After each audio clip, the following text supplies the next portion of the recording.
Hi, this is Rabbi Orlofsky, and welcome to the Rabbi Orlofsky Show. And whether you're listening with our good friends over at Torah Anytime, or wherever you watch or listen to your podcasts, it's wonderful to have you along as we continue discussing the topic of shidduchim. And listen, when I talked about seminaries, it obviously doesn't apply to everybody. When I talk about shidduchim, it doesn't apply to everybody, but you'd be surprised. I've gotten quite a number of letters from young ladies who are in high school, and they said, we're not in the parsha yet, but we appreciate hearing about it. I've gotten a number of letters from married people who say, I wish I had heard this before. Oh, well. Anyway, but like I say, every topic is important. Everything is Torah. And everything is tied in together and needs to be understood. And as I mentioned in an earlier podcast, ultimately, the concept of shidduchim has to do with our relationship with the Kadosh Baruch Hu. So everything that goes into that is obviously relevant, or as we say here in Israel, relevante. All right.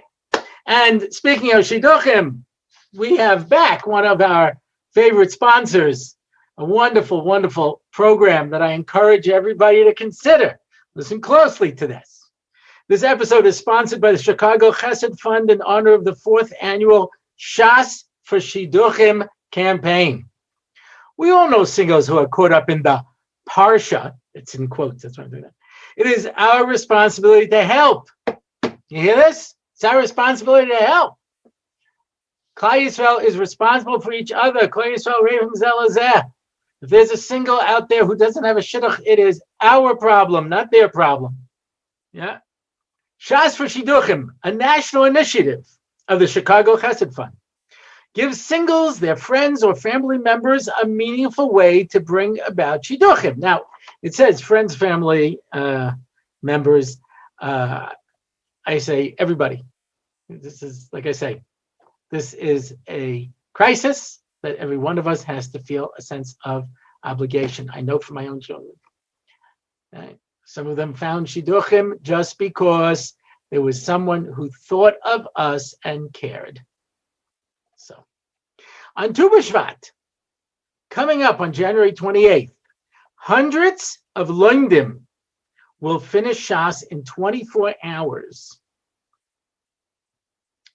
Not each one individually. Understand? It's not divided up, you know. Even Moshe Feinstein used to finish Shas every 6 months, you know. So, hundreds of Lomdim will complete Shas in 24 hours in the schus of Klal Yisrael Shidduchim.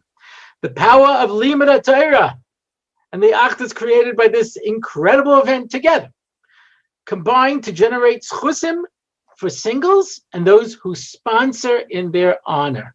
I want you to think about that for a moment. Because if in your schus a single finds their shidduch, you understand that you get credit for that. I mean, I don't mean just credit for the kid, you know, who got married. I'm talking about their children, their grandchildren, and their contributions to Klal Yisrael. That's in your schus. Pretty good for $100, yeah. By sponsoring a daf for $100, that was the $100 that I made reference to. A dollar was known as a buck because they used to sell a buckskin. It went for $1. Anyway, by sponsoring a daf for $100 on behalf of a single, you can help harness the immense kedusha and power of Limud Torah in their schus. To sponsor a daf, go to shasforshidduchim.org. Each sponsorship allows you to submit 5 Tehillim names. Listeners of this podcast, when you visit Shas for Shidduchim, that's SHAS, the number 4, Shidduchim, SHIDDUCHIM.org, and use the promo code Orlofsky, you get to submit an extra name. I always wanted to be a promo code. I am so excited about this. I can't even begin to put it into words. There are only 4 weeks left to enter, so go enter today. All proceeds go directly to the Chicago Chesed Fund. In other words, not only are you giving money for somebody to learn in the schus of singles that should find the shidduch, you're also supporting a chesed organization. and services to help with shidduch challenges and bring singles closer to their zivugim. To learn more about Shas for Shidduchim and to sponsor a daf in schus of a single, visit shasforshidduchim.org or call 847-679-7799, extension 170. That's 847-679-7799, extension 170. Now, it doesn't say it here, but I'm guessing that if you say, I heard this on the Rabbi Orlofsky show, you'll get that extra benefit of adding in another name, 6 names in the schus for Klal Yisrael. Azoy. Wonderful. Okay, so what are we talking about? So last week, I talked about what are real issues and what are side issues. And like I say, there's nothing that's right and there's nothing that's wrong when it comes to this. A fellow came to us once and he had a list of what he wanted in a girl. Balas Midos, and somebody who's smart, and somebody who's from, and somebody had a whole long list. So my wife said, "Oh, I have a friend who I think beats your bill." So he said, "Is she blonde?" So he says, "No." He says, "No, forget it." My wife was so upset that this guy could be so shallow. You know, so you have this whole list. I want this girl who's this, that, but she's not a blonde, so let's just forget it. And I said, look, his mother's blonde, his sister's blonde. He grew up with that. You know, the reason so many Irish people have red hair is because there it's considered a sign of beauty, and so people look for redheads, so they tend to get married more. This guy comes from an atmosphere where he thinks that blonde is important. That's important to him. I can't tell him it's not important. It's important to him. So a person, you know, I got a letter from a fellow who married a girl of Hispanic background, a Yid, Ashkenazi Yid, but came from a Hispanic country, you know, and it works quite well, you know. But so a person puts on their list, it's got to be an American from Flatbush, you know what I mean? Is that something that's inherent? It's not inherent, right? That's what we talked about last time. So how do we go about this? What do we do now? Okay, we sat down and we did the hard work. We figured out who we are, what we want, which is not easy. I read a letter from a young lady who said, I had very clear what I'm looking for, a ben Torah with Yer Shemayim, but someone who's going to support his family. And Shadchanim had no idea what I was talking about. Right? They said, oh, you want a boy in learning? He says, no, I don't want a boy in learning. He says, you're not going to find another boy like that. Yeah. So we have to do our work. Where do we find the boy or the girl of our dreams? And if not of our dreams, then of our machshavas, our thoughts, of our reality. Yeah. So there is a very old tradition in the Jewish people called the Shadchanim. Matchmaker, matchmaker, make me a match, find me a find, catch me a catch. Yeah, he's handsome, he's young, all right, he's 62, but he's a good man, a good catch, right? Right, yeah. So this has been parodied many times, the concept of Shadchanim. The idea of Shadchanim goes back a very long time. The Maharal used to use the money that he got for Shadchanis to buy his Daled Minim, because it had to belong to you, and he wanted to make sure that he had money that really belonged to him, and he felt the money you get for Shidduch, that really belongs to you. And it's very important to pay your Shadchan. Yeah, that's, there are all kinds of horror stories if you don't pay your Shadchan, so I'm not going to go into that. It doesn't have to be an official Shadchan with a plaque. There is no Shadchan certification service. There's no license. There's no testing. Yeah, anybody can call themselves a Shadchan, and therefore the best Shadchan is somebody that you know. a friend of the family, a friend of yours, somebody who knows you and knows the person. Yeah. That's the best. How often does that come up? Well, sometimes. But after we have exhausted the traditional ones, then we go to a shadchan. Now, I mentioned already, there is no certification, there is no licensing that goes on in this.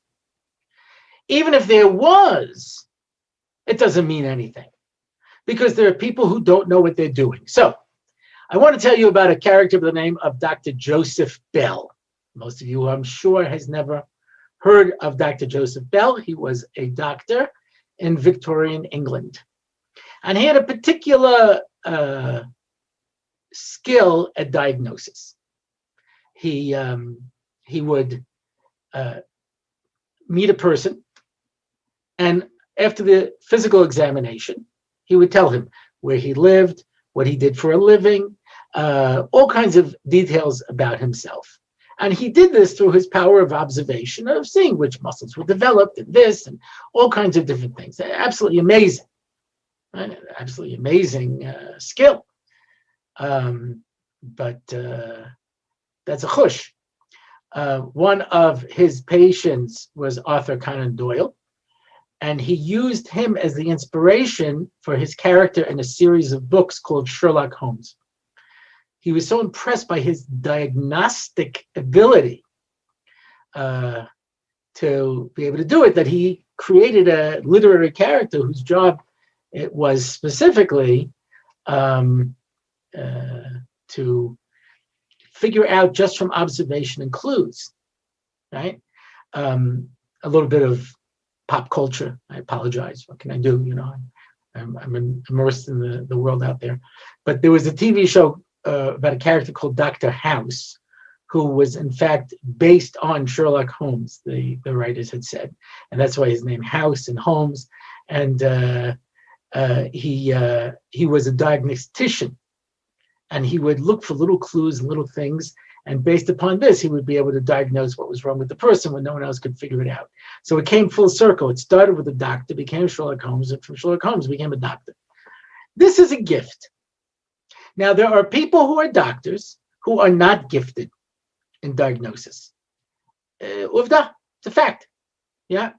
So when we lived in America, we had an older doctor who was very experienced, and he sold his practice to a younger doctor who was not so experienced. Yeah. And he did some of the most bizarre things. I know now that I had children and grandchildren, children in their 30s, you know, I have a little more experience. Yeah. But one of my kids on an Erev Shabbos, you know, got their hands on some chewable vitamins, etc., that had iron in it. We didn't know exactly how many they had. We brought them to the emergency room. We brought them to the doctor, said, bring them to the emergency room. We checked it into the hospital. And he said, I'm keeping them here for iron binding therapy. I spent Shabbos sleeping on the floor in a hospital room with my little child, my toddler. And in the morning, they just told us, okay, go home. So I said, what about the iron binding therapy? They said, what's that? I never heard of no iron binding therapy. My next kid, my wife got pregnant when she was nursing, and so she went to switch to a bottle, and it took a while for her to take to the bottle because she was a stubborn young lady. And so during that time, she lost some weight. So the doctor decided that she might have a serious illness and put her in the hospital for failure to thrive. Now, anyone who's seen me knows that it's unlikely that any of my children have a problem when it comes to failure to thrive. We thrive perhaps more than the average person. But put her in the hospital. So it took a couple of days to work it out. We came to the hospital. During that time, she had gained weight. So we said, what are we doing here? And he said, if you don't have confidence in me, then I can't be your doctor anymore. And you might as well go to a different doctor. So I said, Hey, works for me. My wife felt bad for him. So we stayed, and they did all kinds of unnecessary tests. And while she was in the hospital, there were those few hours, she gained a half a pound. It was ridiculous. So my third kid, who was 2 months old, on Tinus Esther, and I just came back from Eretz Yisrael. She had a fever. So my wife brings my daughter in to be examined, and he says, well, I can't find the sign of infection. I don't see any ear infection, It might be meningitis. Take her straight to the hospital. Don't even go home, but straight to the hospital. Now, after he hospitalized 2 of my kids, we were a little hesitant. Yeah. So she called me up and I said, tell me one a second opinion. And he says, no, you'll go to a second opinion. You'll never have me back again. The whole thing. Anyway, we went to an unusually gifted physician who, as it happens, is still practicing. My daughter brings my grandson to him, and he had tremendous experience, and he had a chush. And he says, I understand what the other doctor said. He's going by the book. And by the book, if you have a kid who's under 2 months and there's a fever and you can't find the sign of infection, you have to worry it's meningitis. But I've seen children with meningitis. This kid doesn't have meningitis. Stay in the room. We'll look for an infection. And eventually, he sent her home. He says, listen, it's Tinus Esther. It's Purim tomorrow. You have a big Suda. I'm sure you're intelligent enough that if you see a problem, you'll take him to the hospital. Anyway, it was the last time we went to that other doctor, who, by the way, wouldn't give us our medical records. But he was doing the best he can, and he just didn't have a chush. This other fellow had his chush. When you have a chush, when you have an ability for this, psychotherapists, whether they're a social worker, whether they're a psychologist, whether they're a psychiatrist, or a psychotherapist, you don't need anything to be a psychotherapist. Just hang up a little sign. I be a psychotherapist. You could be a life coach, whatever the case happens to be. Same thing. There's certain people who have a chush and they understand people and they can figure people out. There are other people who are just following through on whatever the books say. They don't have a gift for it. Not their fault. They're just not gifted in this area. And I can tell you horror stories of people who have gone for help from professionals. And what can I tell you? Sometimes if they don't make things worse, they're already worth their money. I've seen people do terrible things.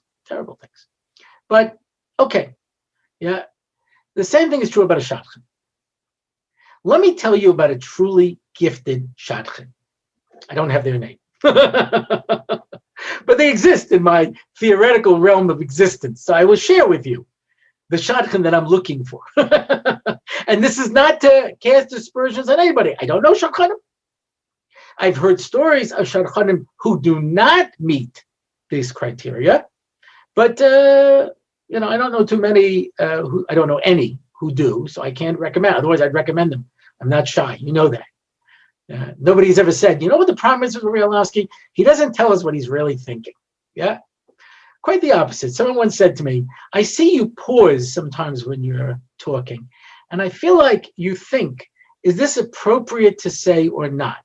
And regardless of the answer, you keep talking. So, that's not my problem. But here's this truly gifted shadchan. They meet with the boy in person. They meet with the girl in person. They are insightful.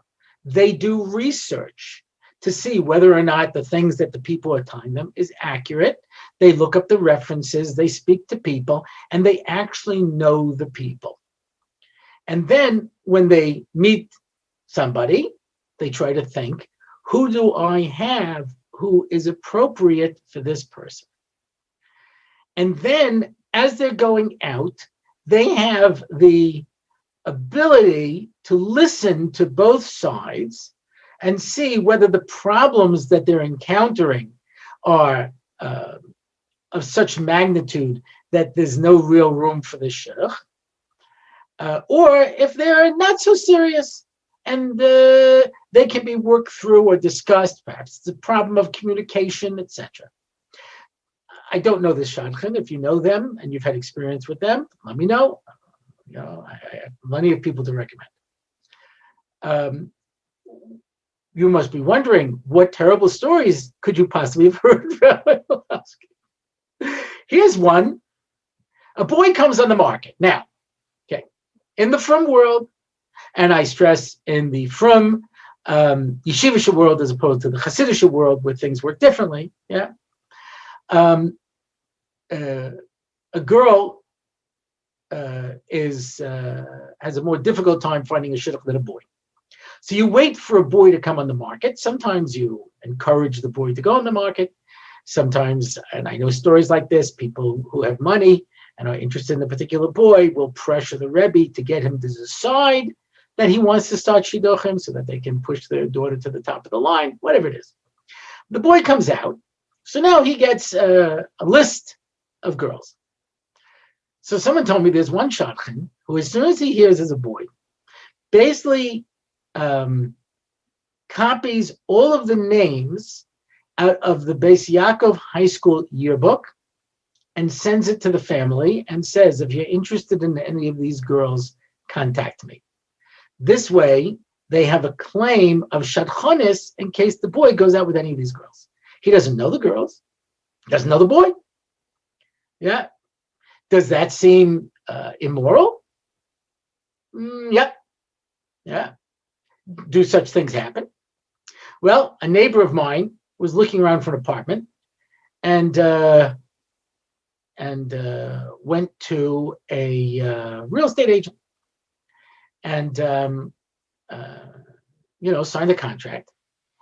And he showed him a number of apartments, and none of them were really appropriate for them. And eventually they found a building that was being built, and they bought it directly from the builder. So he called up the realtor and said, thank you for your service, but we found a different apartment. The guy says, where? So he tells him the address, and fine. He gets a bill in the mail for the real estate fee for buying the apartment. So he calls up the guy, he says, you didn't tell me about this apartment. He says, I have a contract. He says, fax me the contract. So he had signed the contract, and this person added to the list of properties that he showed him the new address. So he took him to Beis Din. And he took him to Beis Din, and he showed the Beis Din that he got it from the builder, that the builder doesn't even know this guy and had nothing to do with anything. So they said to the guy, you obviously forged this contract. And the guy shrugs. Well, worth a try. So he says, one second. Doesn't this guy have to pay me any damages or things for fraud? He goes, no. He tried to take money from you. He wasn't successful. That's it. Yeah. So are there such people out there? Sure there are. So that's the worst case scenario. The more common one that you hear about is somebody like Yin Shidduchim. I might know somebody for you. How tall are you? They don't know the people. Or it could be somebody who knows you and they hear about a girl. Look into it. Maybe. I can't tell you no. I don't know. Do you know anything about the girl? You know anything about me? There was a guy who had learned in Chaim Berlin, and eventually he moved to Lakewood. But for Elul and the Yom Noraim, he used to go back to Chaim Berlin. So one of the mashgichim came over to him and says, how come you're not here for the Yom Noraim? He says, I go back to Chaim Berlin, to be with my yeshiva, to be with my rebbeim. He says, we have rebbeim here. He says, yeah, but I go for the shmuzin, I go for the chizuk. He says, we have shmuzin here too. He says, Kvod Mashgiach, you're right. What's my wife's name? How many children do I have? What are they going through right now? And of course, he couldn't answer the question. He said, that's why I go to Chaim Berlin.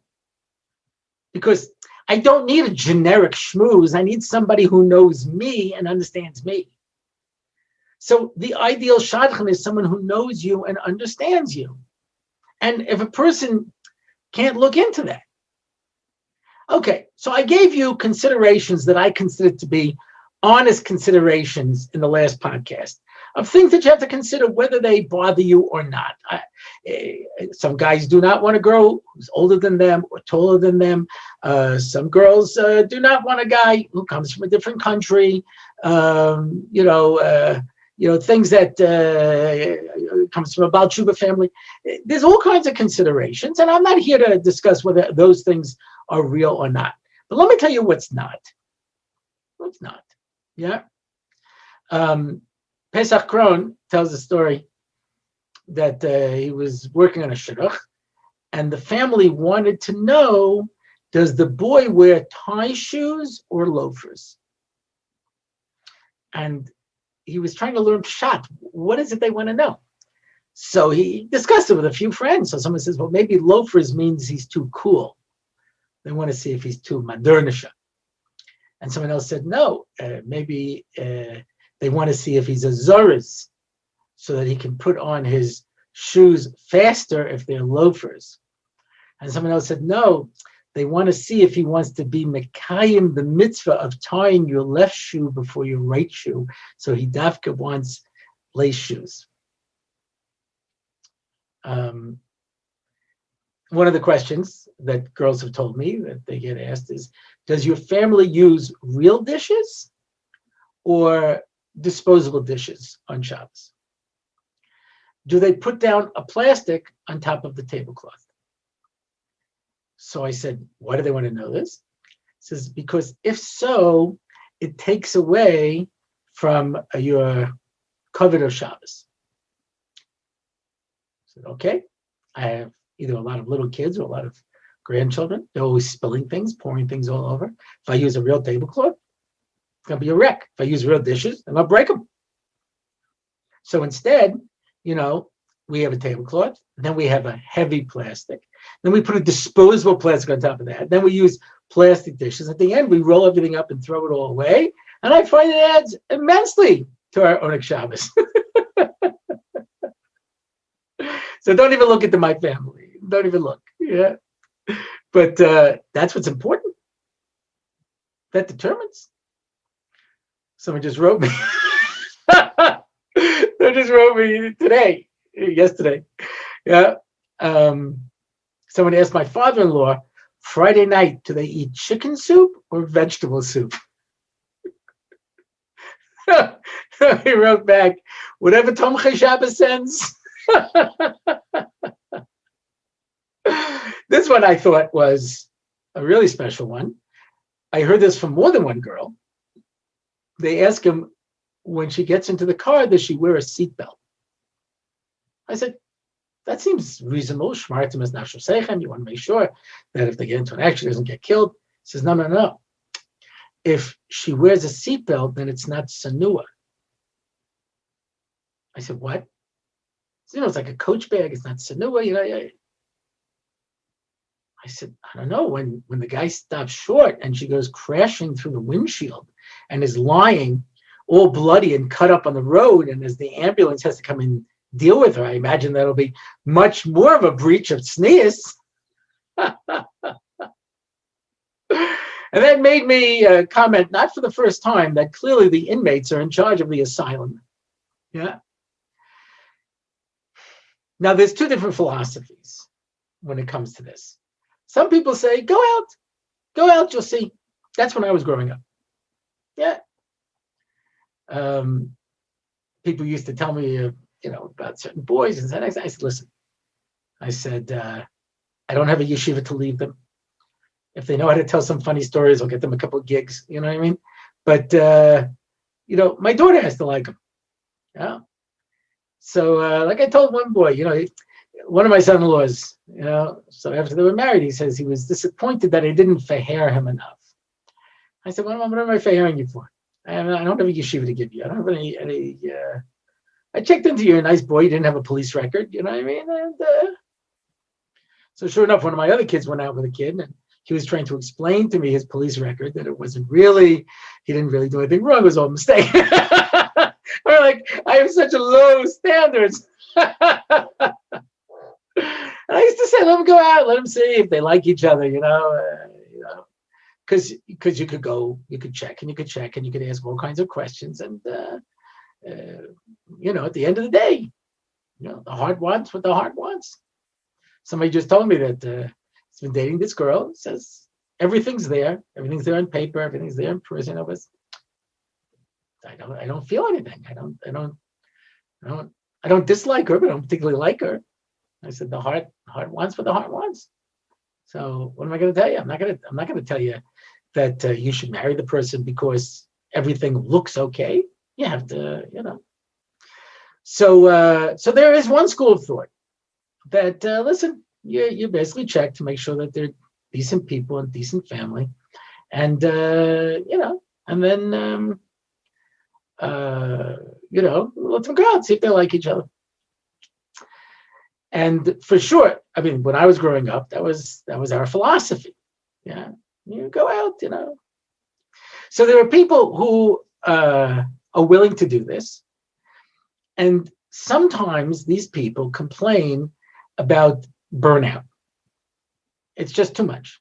I've gone out so many times, so many people, and as one of my former students said to me, if I have to get dressed up and put on makeup for one more loser, then I'm going to kill myself. You understand? There's only so many, miserable dates you can have. So there's got to be something. They used to say about Rabbi Yoel, Satmar Rebbe, that a Shadchan would make a suggestion, and even if it didn't come through, he would give Shadchanis. So, because he felt, okay, it was a Havamina, and, each one brings you a little closer to the real one. So this one sets him up with this girl, right? Lo halech, doesn't go. So the guy says, he goes, I thought the Rebbe gives Shadchanis to everybody. He goes, that wasn't even a Havamina. You ever hear this expression, opposites attract? Yeah. So Matti Berger, in his own inimitable way, used to say, that's for sure not true. Otherwise, you'd set up a Beis Yaakov girl with a Nazi. You understand? Because opposites don't attract. Things that are alike attract. Yeah. Ava is l'karev, things that are more similar. That's where it comes from, for sure. So I'm not talking about external things. So there are people who take the philosophy of, I'll go with anybody. And there are people who will set you up with anybody. Yeah. Oh, she's got a skirt. She's got a pair of trousers. So shidduch. Yeah, let them go out. Maybe, who knows? Maybe. When I was going out, I used to be that way. And I used to say, listen, I'm so easygoing. I can marry almost anybody. And I almost never got a second date with anybody, including my wife. And one of the reasons is because I'm too intense. I know that'll come as a surprise to you. A friend of mine tried to give me advice and said, you don't look at holes on the first date. Now, that's, of course, an exaggeration, but I'm terrible at small talk. I'm a very intense individual. I have very deep conversations and thoughts, and this scares off people. Yeah. But, so I would take the philosophy, go out, see what happens. And I used to say, like, I'm okay, whatever, yeah. I went out with this one girl and I came back. And someone said, so they say you learn from every date. What did you learn from this date? I said, I do have standards. I mean, this was, forget about it. It was just so out of the ballpark on every single level. And I had people who yelled at me on dates and fought with me. And even that I would have considered, but this one was just, I mean, it was just nothing, it was like, so there's some people that have philosophy. Other people take the opposite philosophy, which is you check and you check and you check and you check. And as one mother once said to me when she called me up about a call about a particular boy, said, I know the dirt is there, I just have to find it. And okay, listen, caution is respectable. I understand it. Yeah. I'm not going to tell you that those people are wrong. Has my philosophy changed? Yes, after 2 divorces. after I have two daughters who are divorced, and one of the people who gave us false information about the second boy and told us you don't have to check into it because we know them perfectly, and everything they told us wasn't true. Yeah. So afterwards, he says to me, well, there must be something wrong with your family if you have two kids who are divorced. And I said, yes, there is. I brought my children up with poor values. I told them everybody's good. And they're not. There's some really terrible people out there. And my philosophy led to problems. I saw problems. I saw difficulties. We should have been more proactive. But my attitude was, like my father had taught me, listen, you're old enough to get married, you're old enough to make your own decisions, etc. And that was a bad idea. It was definitely a bad idea. So now my kids are much more wary when it comes to dating. So my last daughter who got married, she was going with this guy, very nice guy. And she kept saying to him, so what's wrong with you? What am I missing? I know you're crazy. I just can't find it. And it turned out that he was really a very nice boy. And he was exactly, but we were set up by somebody who knows us, knows the boy, and cares about us and wanted to see us be successful. And they're happily married with a little baby, Baruch Hashem. But, my kids are much more wary now, as you can imagine. So, like all things, the truth probably lies somewhere in the middle. There is definitely a philosophy of you have to have bitachon. I know one family where they did a lot of checking, and the other side was very good at hiding it. Turns out that the mother was crazy, and there was all kinds of family problems, and they hid everything. They hid everything. It says they never go to the in-laws. They're crazy. We didn't know. We did all the checking with that. They were outside. Everything was perfect. They hid everything beautifully. So at the end of the day, you have to have bitachon. So what's called a reasonable amount of checking, I don't know. But I will tell you the following, and that's what I started with. You're looking for a shadchan who knows you and knows the other side, and like I say, is honest. I know shadchanim who just want to close the deal, and no matter what problems either side tells them, they see it as their job to minimize it and to say,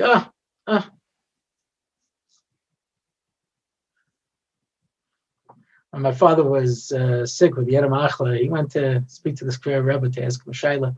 He wanted to stop the chemotherapy and do a different treatment. But we saw these parents and a son speaking to him, and there was evidently some problem. And they wanted the Rebbe to guarantee them that everything would be all right. And he says, I can't do that. I can't tell you. I don't have any magic powers. I can't tell you for sure this is going to go. I can't tell you that. You're going to have to make this decision. But I'm not, So Rabbi Orlofsky told a story about a couple that were engaged, and there were real serious issues. And they went to a Gadol B'Yisrael who gave them a bracha, and they got married, and then they got divorced. And said Rabbi Orlofsky, because that's not the way it works. You need somebody who understands this. You notice that Dovid HaMelech had a Rebbe that was the head of the Sanhedrin. And then he had somebody called a Yoetz. And the Yoetz was there to give advice. Not everybody has a gift to give advice or to understand. This was one of the things Rabbi Yisrael Salanta did with the Musaf movement when he put in a Mashgiach, is because not everybody who gives a great Gemara shir and is a great Rebbe understands the koiches of a person, what makes them tick and how they work and how to understand them. That's a chush. So like I say, you have to do checking. If you want to parcel it up, very easy to parcel it up. Very easy. This is, I had a nephew who got engaged, first girl, and his mother said, did you notice this? Did you notice that? Did you notice this? And he said, there's always going to be problems. You're just going to pick whatever set of problems, but a perfect person, you're never going to find. Everyone has shortcomings. That's why in the Gemara there's this expression, Savo Makabel. You marry somebody where there's a certain problem, and as long as you can live with it, right? There are no guarantees. Life doesn't come with a guarantee.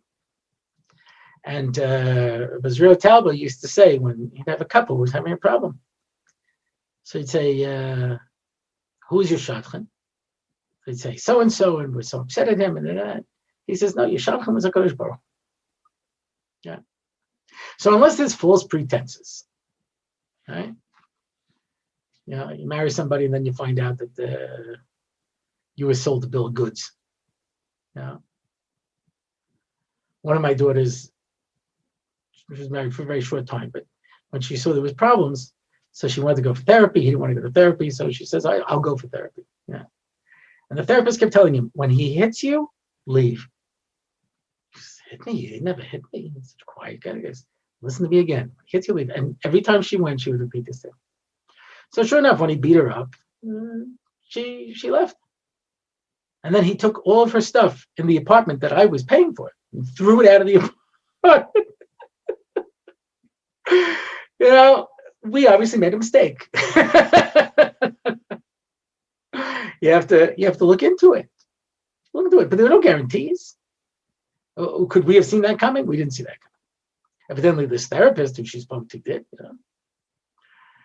So these are some of your considerations to find the person. Once you find the person, then you have to go out on a date. And that's what we're going to talk about next time. We're going to have a date. Yeah.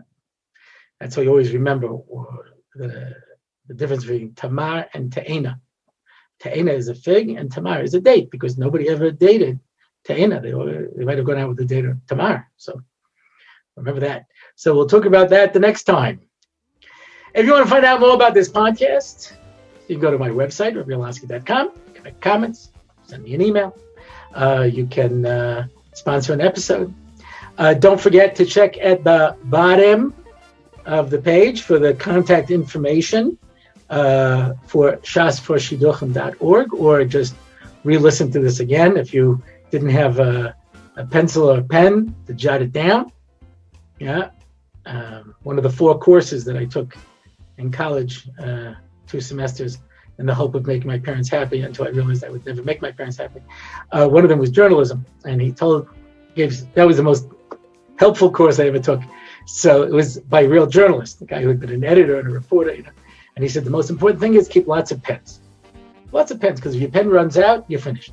But if you have to write, there's always places to write. You can write on your shirt cuff, you can write on your shirt. There's always some place to write. You can always write down something. But if you don't have a pen, parenthetically, I'll share with you one other piece of advice. He said the most effective way to fold a piece of paper when you're taking notes is in 2/3. Because then you have 6 columns, and that's the most effective way to get the most onto a paper.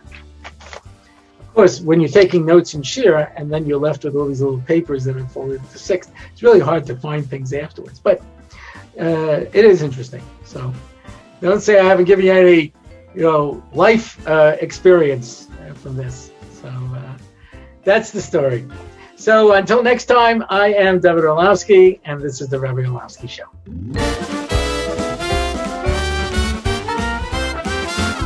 It's the Rabbi Orlofsky Show.